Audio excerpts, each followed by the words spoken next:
Aquarius, hi! Welcome to Mr. Queen PH. At ito ang inyong weekly reading for October 14 to 20, 2024. If you're interested in private readings, meron tayong link sa description at sa pinned comment. Paka-check nyo na lang information kung paano mag-book for a private reading. Okay, let's see. Aquarius, what's coming to you? October 14 to 20. Yang. Ooh, so this is action. A new beginning.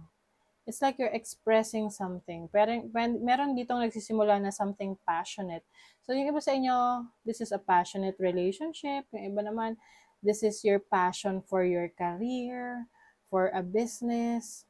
You are taking action, Aquarius, sa mga plano mo. Hindi na lang ito iniisip, hindi na lang siya drawing. You are taking action. You also have thinker. I think marami kang gustong ma-achieve, no? Iniisip mo paano mo mali-level up yung situation mo ngayon, yung career mo, yung business mo, trabaho mo, or even your relationship. So you're thinking of a lot of ways, no? Iba't ibang pamamaraan para makarating ka doon. Sa gusto mong patunguhan. And now, you are taking action. Kasi syempre, like ko mention kanina, kahit anong isip mo niyan, kung hindi mo naman gagawa ng action, laging idea lang siya para sa'yo. Diba? O, new life, new beginning, new opportunities opening up sa inyo. I see some of you ay may bagong bahay, may bagong workplace, na you are feeling excited, no? Na pumunta sa bago mong work, pumunta sa bago mong business, or gumising sa bago mong bahay. 'Di ba? So, a new life, new beginning. Let's see your overall energy. Wow! So, some of you talaga, Aquarius, may bago kayong bahay. Kasi, ito, it symbolizes foundation, 4 na poste. Oo. So, yung iba sa inyo, maaring meron kayong achievement ngayong week na to, especially sa family, within the family. Pwedeng meron sa inyo na may achievement like merong nanalo. Ano man yung napanalunan nyo na to, or may mga naabot na mga pangarap. It is being celebrated. Pwedeng may graduate, nakabili ng bahay, ng sasakyan. I also see house blessing here. This is a solid foundation in your family life, in your home life. Some of you merong kinasal, kasalang naganap, magaganap.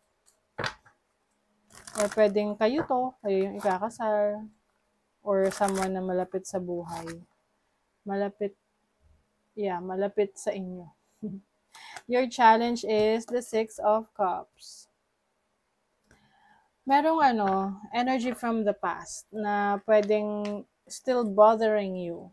Pwedeng ito yung person from the past mo, like ex mo, na nagre-reach out pa rin sa'yo, who wants to talk to you.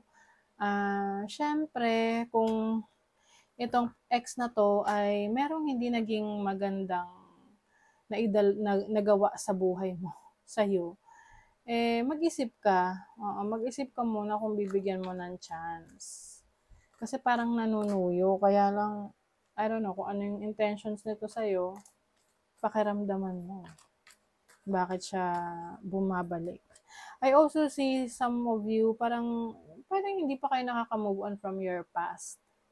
Yun yung challenge sa inyo kung paano kayo gagawa ng paraan para unti-unti makapag-move on. Kasi syempre, hindi naman yan overnight na, oops, moved on na ako agad. Syempre, it's a process.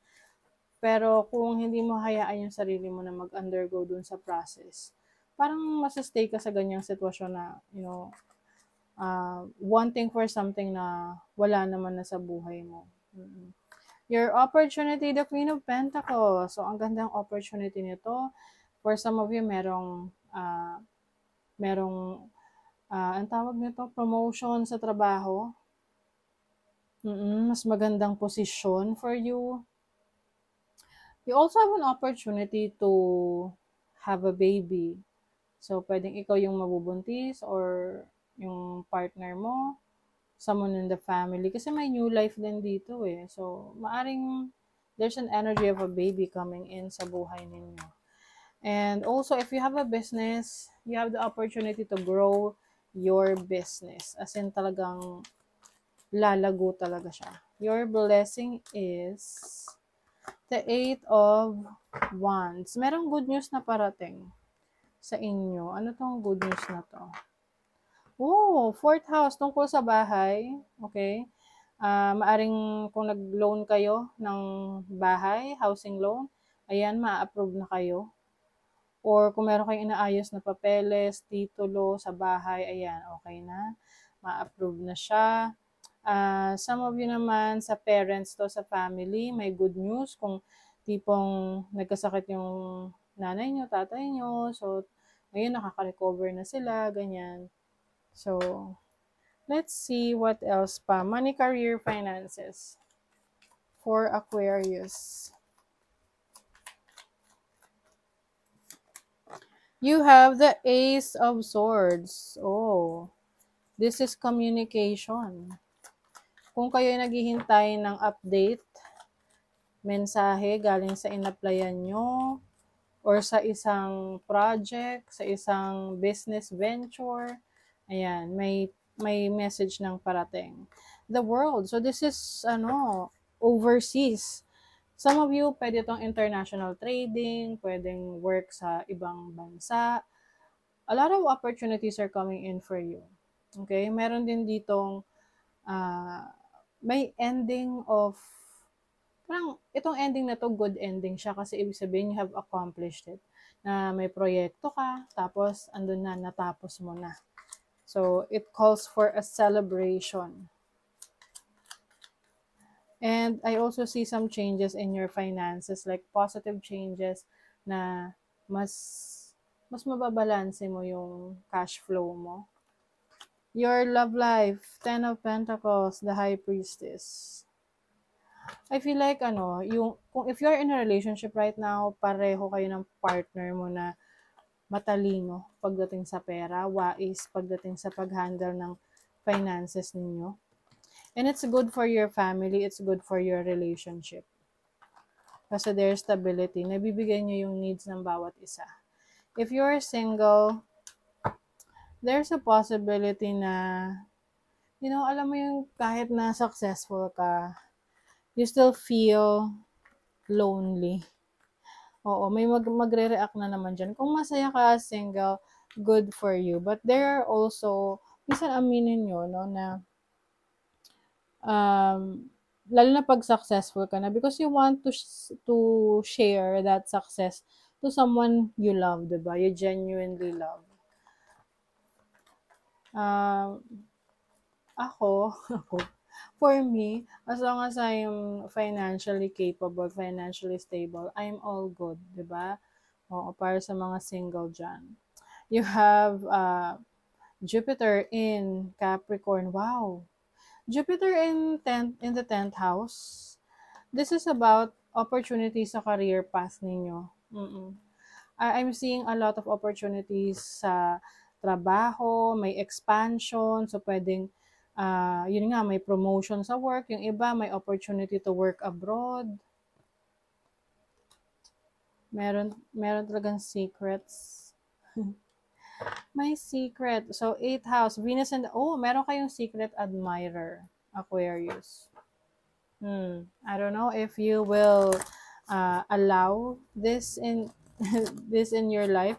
Kasi pwedeng yung iba sa inyo, mayroon na kayong partner eh. Either may jowa na kayo, may asawa na kayo, boyfriend, girlfriend, tapos meron pa kayong admirer na secretly interested in you. So, kung single ka, mararamdaman mo to kung sino to. Kasi they are very attracted sa'yo. Because of your beauty, because of how you carry yourself, you're very confident. Today, you are a curator of beauty. You are blessed with the moments that let you know beyond a shadow of a doubt that all is well in the world. Wow. So, meron talaga kayong secret admirer. Pwede itong mauwi sa romantic connection. Serious romantic connection. So, that is your reading, Aquarius. Thank you so much. Bye.